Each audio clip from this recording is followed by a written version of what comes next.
Hello বন্ধুরা, অস্মিতাস ডায়েরিতে তোমাদের সবাইকে সুস্বাগত। আজকে আমি ঘাগরাকে স্কার্টের লুক দেওয়ার দ্বিতীয় পর্ব নিয়ে তোমাদের সামনে চলে এসেছি অস্মিতাস ডায়েরিতে। তোমরা কালকে দেখেই নিয়েছো যে স্কার্টের পাটটা কিভাবে নিচের দিকটা সুন্দর করে সেট করে লাগানো হয়ে গেছে।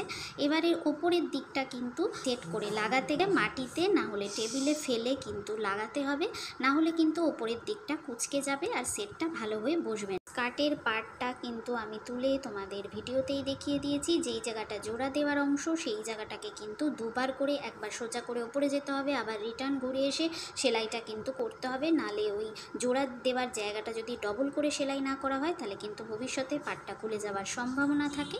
তোমরা দেখেই নিয়েছো পাটটা কিভাবে লাগানো হয়েছে, আমি উল্টে পাল্টে তোমাদের দেখিয়ে দিলাম। এবার তোমরা বলবে স্কার্টটা দেখতে কেমন হয়েছে। ভালো লাগলে আমাকে অবশ্যই কমেন্ট করে জানাও। আর নতুন নতুন এরকম ভিডিও পেতে আমার চ্যানেলটিকে অবশ্যই ফলো করে রাখো। বন্ধুরা, আমার Facebook page, channel, Instagram profile link দেওয়া থাকবে, তোমরা সেখান থেকেও কিন্তু আমাকে ফলো করে রাখতে পারো।